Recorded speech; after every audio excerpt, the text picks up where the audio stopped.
Son las 8 horas con 30 minutos. Damos la bienvenida al doctor Santiago Basabe, analista. Él es profesor de Ciencias Políticas de la Flaxo, investigador de instituciones políticas en América Latina con enfoque en la relación de gobernanza judicial, desarrollo político, presidencialismo, representación legislativa en América Latina. Doctor Basabe, bienvenido. ¿Cómo mira la situación coyuntural actual de Ecuador? Muchas cosas están dando, entre ellas el inminente cierre ya de las mesas de diálogo de junio.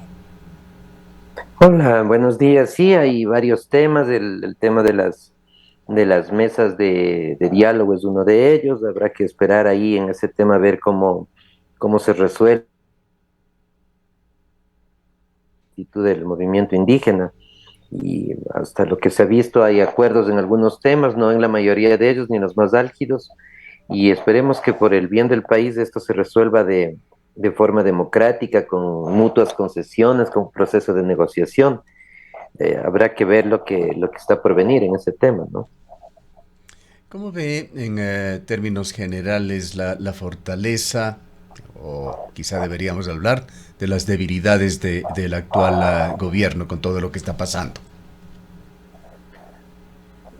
Es un gobierno que afrontó el país en un momento muy complicado, eh, que no tiene una estructura partidista y por tanto eso se refleja en la dificultad de cuadros políticos para el gobierno.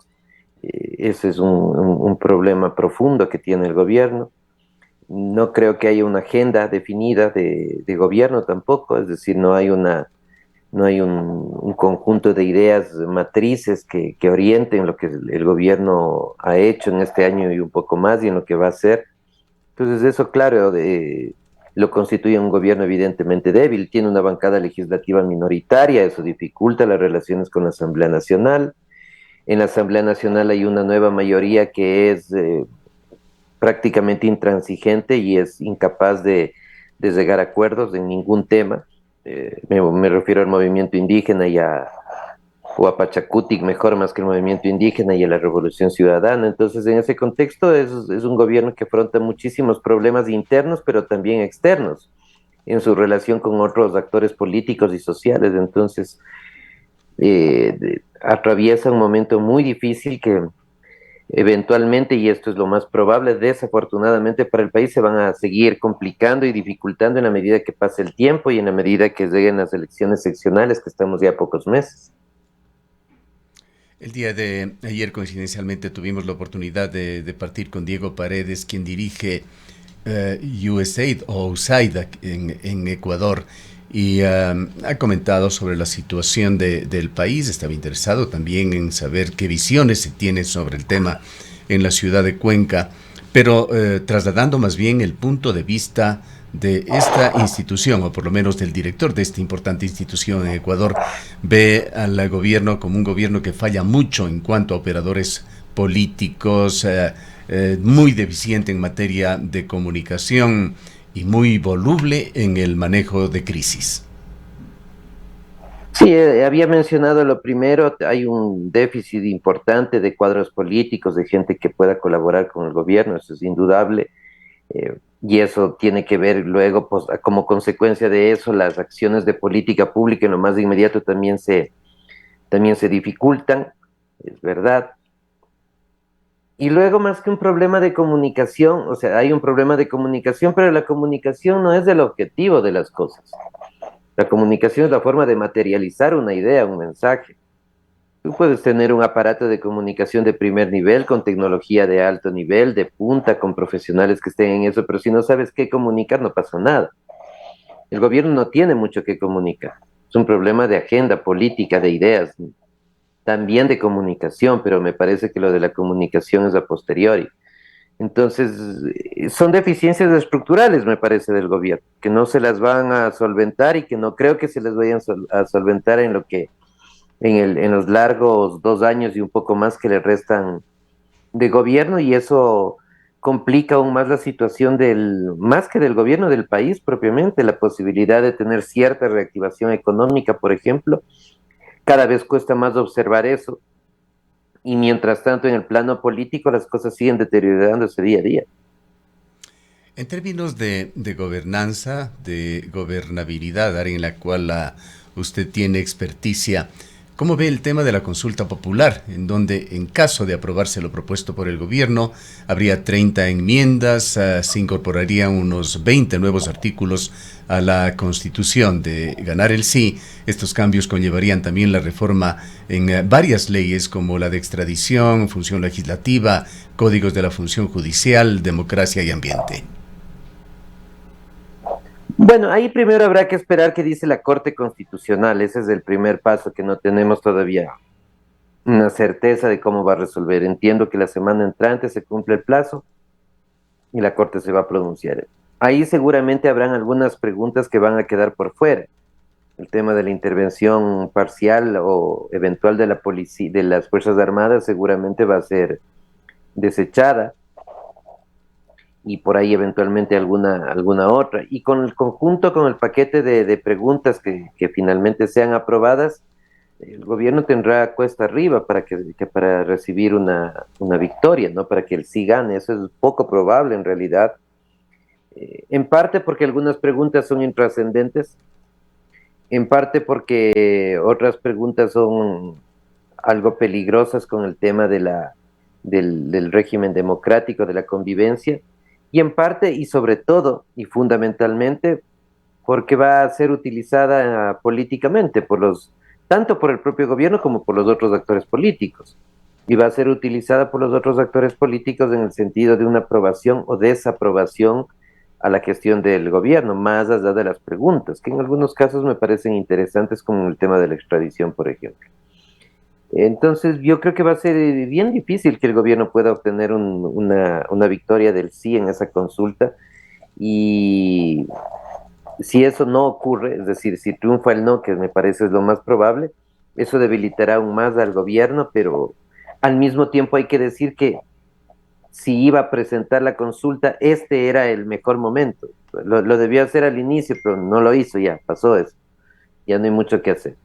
Y si es que esa derrota se da, yo creo que es agregar algo más a un gobierno que ya está de por sí muy debilitado y que nuevamente, y que se va a debilitar más como consecuencia de las seccionales del próximo año. Y se perfila también otra consulta que muy probablemente se haga también en febrero del próximo año, la consulta de los Yasunidos, que de resultar aprobada por los ecuatorianos se contrapone a las políticas extractivistas del gobierno. Claro, se contrapone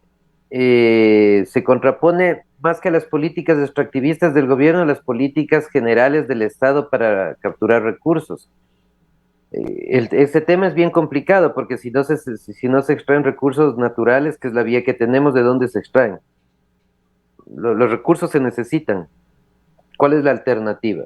Ahí yo no veo muy clara cuál es la propuesta. ¿Cuál es la alternativa? Yo estoy de acuerdo con el tema de protección del medio ambiente y demás. ¿Cuál es la opción que tenemos? Pero una opción real, pues una opción que sea cumplible, una opción que sea práctica, pragmática, que se la pueda ver. No el discurso. En el discurso y en las palabras se pueden decir muchísimas cosas. Y eventualmente esa consulta también podría ir, efectivamente. No estoy tan seguro que les vaya a alcanzar el tiempo para poderla plantear en las seccionales, pero sí, efectivamente ahí podría tener otro traspié el gobierno y otra limitación a las tantas que ya tiene ahora mismo para gobernar. Con respecto a la minería, ¿qué diría usted? ¿Mantiene similares criterios?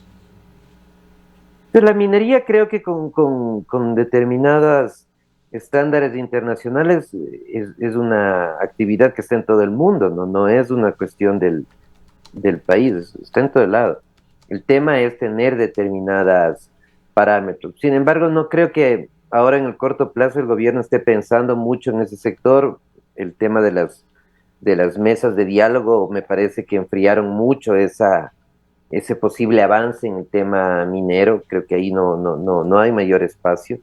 Y en ese sentido, la fuente de recursos del gobierno tendrá que girar por otro lado, ¿no? El tema hidrocarburífero, eventualmente, el tema del petróleo, incrementar las exportaciones, eh, y sobre todo un tema que es fundamental, que da muchos recursos, pero que en el gobierno no ha existido una decisión política, que es mejorar la recaudación tributaria, ¿no? El país Este es el país donde el pobre es el que paga impuestos, la clase media paga impuestos, el profesional, el artesano, pero los grandes evasores son precisamente las grandes fortunas que están localizadas en Quito y Guayaquil fundamentalmente. ¿Cómo se encuentra esa iniciativa de Quito que pretendía también o pretende llevar, sobre todo por parte de ciertos movimientos ciudadanos, adelante una propuesta de consulta popular también relacionada con la minería y el agua en la capital de la República? Esta es una ciudad muerta.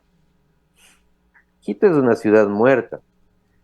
Muerta en el plano cultural, muerta en el plano intelectual y muerta con mayor tiempo incluso en el plano político, ¿no? Que es al que hace referencia. Hay algunas iniciativas, pero es muy poco lo que se ha movilizado la ciudad. La ciudad tiene una orfandad enorme en el plano político. Quito no tiene alcalde en términos reales desde hace 20 años, un poco más de 20 años. La alcaldía de Maguad seguramente fue de lo último referencial que tuvo la ciudad, el general Moncayo también hay que anotarlo ahí. Y luego de eso el liderazgo se perdió totalmente. Acá no, acá está la capital política del país en el sentido que están los edificios, que está la infraestructura, pero nada más. Entonces, sí hay algunas iniciativas, pero no nada que tenga una mayor capacidad de movilización real, donde haya fuerza, donde se vea que hay trabajo conjunto de diversos sectores, de diversos actores, sino más bien cuestiones muy, muy aisladas en torno al tema de la minería y en torno a otros temas también, pero sin que nada esté claramente observable, visible ahora mismo. Y sigue por el momento liderando las encuestas Jorge Yunda, con esta extraña coalición que le ha dado soporte. Sí, o sea, hasta el momento yo creo que es el eventual alcalde de Quito. No va a ser muy complicado que alguno de los otros candidatos pueda superarle en el porcentaje de votos, que no es muy alto, pero le alcanza, que es suficiente, sin ser muy alto. Veamos qué pasa en los próximos meses, eventualmente algún cambio importante en la campaña de algunos de los otros candidatos. Pienso en Pavel Muñoz, por ejemplo, en la señora Maldonado, eventualmente en Luz Helena Coloma, pero hasta el momento me parece que ese 20% que es un voto fuerte, duro, leal de Yunda se mantiene y con 20% alcanza para ser alcalde de Quito y eventualmente vuelva a estar al frente de la ciudad en pocos meses. Volviendo al tema de la minería, un colega suyo, colega en el sentido de ser un académico también, William Sacher, de origen francés, profesor de la Universidad Andina Simón Bolívar, daba sus razones en un diálogo hace algún tiempo con este medio de comunicación de por qué no minería en Ecuador cuando sí se la hace en otros países del continente, caso de Perú, caso de Chile. Y él señalaba que Ecuador es diferente por la densidad poblacional que tiene, sobre todo refiriéndose a la minería en la sierra, por el efecto sobre las fuentes de agua, sobre la hidrología y también por la condición altamente sísmica del país que convierte este tipo de actividad en una verdadera amenaza. ¿En qué medida compartiría usted estos criterios? Yo no conozco del tema minero, en realidad no es mi tema, no conozco lo que conoce cualquier ciudadano que lee, entonces ahí poco puedo opinar en ese tema, no es mi campo. Yo lo que puedo decir en términos generales es que si la minería no se la explota, entonces demos alternativas para financiar el presupuesto general del Estado. Hay una cantidad de demandas ciudadanas que no pueden ser satisfechas: salud, educación, vivienda, y hay que buscar recursos. Y si los recursos no pueden venir desde la minería, por las razones que fueran, no pueden venir tampoco desde el petróleo, ¿de dónde vienen los recursos? O sea, el problema el problema del país en general es que somos excelentes para negar las cosas y muy poco propositivos. Entonces Ahora, todo nos parece mal. no Pero cuando hace hay que plantear falta, opciones, ahí me parece que hay dificultad. en el tema de plantear opciones, no hace falta en Ecuador mejores condiciones para un desarrollo tecnológico. Muchas veces se ha hablado, lo hizo en forma bastante amplia el gobierno de Rafael Correa, de un cambio en la matriz productiva. Se habló de puertos, se habló incluso de tratar de convertir en una especie de paraíso financiero a Ecuador. Se habló de muchas cosas, pero en realidad no se ha dado un cambio de matriz productiva. Ecuador sigue produciendo commodities, exporta productos básicos del agro, en este caso productos mineros, petroleros. ¿Qué es lo que pasa con Ecuador que no tiene un enfoque adecuado para meterse en ese tren que está empujando a muchos países en el mundo en desarrollo tecnológico? Bueno, creo que es una cuestión de la correlación de fuerzas políticas, ¿no? El gobierno tiene una ley de inversiones, por ejemplo, que no puede ser aprobada, porque tiene una oposición recalcitrante en la Asamblea que no le va a aprobar eso ni le va a aprobar nada más. Hay una necesidad imperiosa de reformar el sistema laboral, por ejemplo, del país, no para perjudicar los intereses de los trabajadores, desde luego, no para eso. Que habrá un grupo empresarial que tenga eso en mente, eso no me queda ninguna duda, no me queda ninguna duda, pero tratando de proteger los derechos de los trabajadores.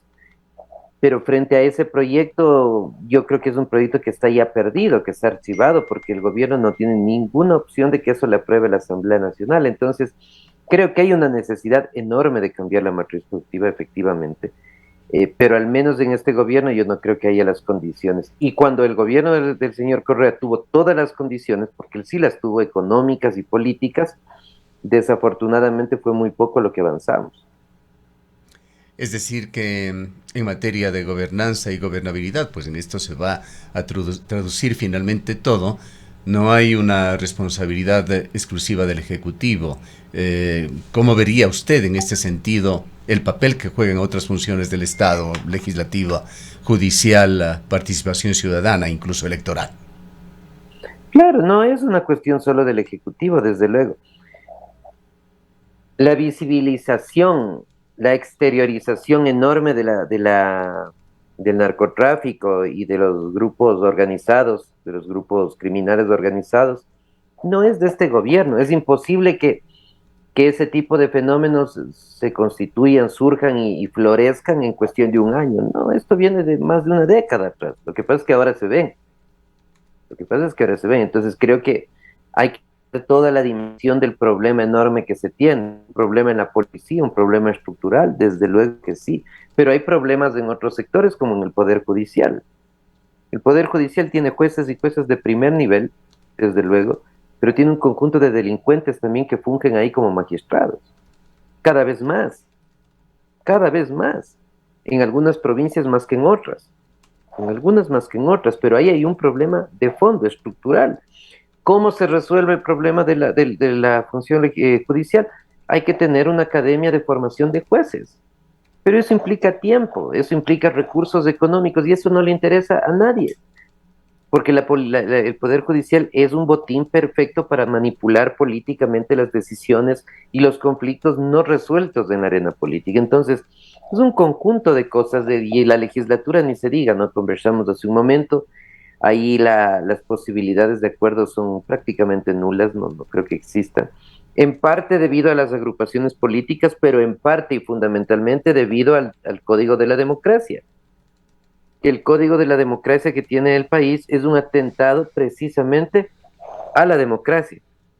Exactamente lo que dice el código es el diseño y la estructura que tiene el código es para atentar a la democracia, a la representación política, a la formación de partidos sólidos, y lo que abre las puertas, por otro lado, es a que cada vez más corruptos y en mayor medida el narcotráfico y el crimen organizado se infiltran en la política del país.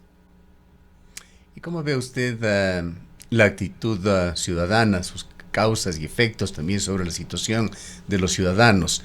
Estamos los ecuatorianos sin duda atravesando por una gravísima crisis económica, falta de empleo, falta de oportunidades que no llega a superarse. Quizá esto lleva a los ciudadanos a pensar más en sus necesidades básicas que en las necesidades generales de desarrollo del país. ¿Cuál es la actitud? ¿Cómo ve usted del ciudadano de a pie y también de las organizaciones ciudadanas que existen muchas en el país? Bueno, es que si los ciudadanos no nos preocupamos por la vida pública en general, eso va a tener una repercusión directa en nuestra vida particular y privada. No es posible que la vida pública camine por un lado y la vida privada camine por otro y hay una distancia. No, eso no es posible. Si es que no hay una vinculación de uno y otro, ninguna sociedad puede prosperar. Y ahí el papel de las organizaciones es clave, ¿no? Que tampoco está muy desarrollado, hay un tejido social bien básico, con pocas articulaciones, es una sociedad poco vibrante en términos generales. En algunas ciudades un poquito más que en otras, pero en general con una sociedad civil deshecha, molesta con el desempeño de la política y tiene toda la razón, porque la política ha tenido un proceso de degradación enorme en los últimos años, en las últimas décadas, diría yo. Y eso lleva a una situación complicada, complicada no solo en el plano político, sino también en el plano social, en el plano del relacionamiento entre las personas. En lo que se refiere a este último punto que usted ha tocado, las encuestas que eventualmente salen en el país, las estadísticas dan cuenta de una enorme decepción de los ecuatorianos con la política. Recientemente Perfiles de Opinión presentaba cuadros en los cuales un 2,5% de la gente cree en los partidos políticos, aquí en Cuenca mucho menos, 1,5%. Esta decepción con la situación política del país no se convierte también, y pensando en esta época preelectoral en la que ya nos encontramos, en un caldo de cultivo para el populismo, para que puedan surgir y al final llevarse el voto popular personajes con buen discurso, no necesariamente con buenas ideas o con buenos planes de gobierno? Sí, por supuesto que sí, claro que sí. Es el caldo de cultivo para las posiciones extremistas, para los discursos demagógicos, para la delincuencia organizada alrededor de organizaciones políticas, desde luego. Pero ese no es el problema, esa es la consecuencia del problema. El problema está en el código de la democracia. Ahí está la matriz de de la mayor parte, no de todos, pero de la mayor parte de los problemas. Y tenemos un conjunto de actores políticos absolutamente irresponsables que son incapaces de poner el ojo en este tema, que es fundamental. Y es comprensible porque cambiar el código de la democracia les restringe sus prebendas y sus actos, en muchos casos delincuenciales, en buena parte delincuenciales en realidad. Para finalizar, doctor Basabe, yo sé que es una pregunta de grandes dimensiones que podría tomar muchísimo tiempo elaborarla, pero ¿cuáles son las principales amenazas que ve usted en el Ecuador de hoy? Y asimismo, ojalá pensando en una luz al final del túnel, ¿qué oportunidades tendría el país? Bueno, el crimen organizado tiene un papel fundamental en la vida política del país. El narcotráfico tiene un papel fundamental en la vida política del país. El narcotráfico y el crimen organizado se está insertando cada vez más en la toma de decisiones, en la Asamblea Nacional, en los gobiernos seccionales, en otro tipo de instancias de decisión. Y esa inserción del narcotráfico y del crimen organizado va a seguir en aumento mientras no se ponga un freno y no se cambie el sistema político. Yo creo que ahí está la principal amenaza. Si es que este país no toma decisiones radicales en esos aspectos, no recibe cooperación internacional, muy pronto estaremos en la situación de Centroamérica. Muy pronto. La inseguridad aumentará, pero fundamentalmente el control ya no será solo desde lo ilícito de estos grupos, sino también utilizando la vida política del país. Yo creo que ahí está una de las principales amenazas a la cual obviamente hay que sumar ya otro tipo de cuestiones, como el tema económico, evidentemente, la falta de empleo y muchos otros temas, ¿no? Los temas sociales, evidentemente. Pero yo creo que ahí hay una amenaza enorme que el país parece ser que los actores políticos o no dimensionan o no les importa abiertamente, pero creo que ahí hay un tema en el que se debe trabajar en el corto plazo. Y en cuanto a las oportunidades, Cada vez son menos, ¿no? Cada vez son menos. Para la gente joven que está saliendo del bachillerato, que está saliendo de la universidad, las oportunidades son cada vez más limitadas. No hay espacios laborales, esa es una realidad. El país se vuelve cada vez más complicado de vivir, la violencia crece, las relaciones sociales tienden a dificultarse, la confianza entre la ciudadanía desciende. Y bueno, y eso hay un referente claro que es la migración que tenemos, ¿no? Que vuelve a salir la gente porque efectivamente ve que el país tiene pocos espacios para crecer. bien. Queremos agradecerle por su presencia, doctor Basabe. Muchas gracias, gracias a ti, un buen día. Declaraciones del doctor Santiago Basabe, profesor de Ciencias Políticas de la Flaxo. Son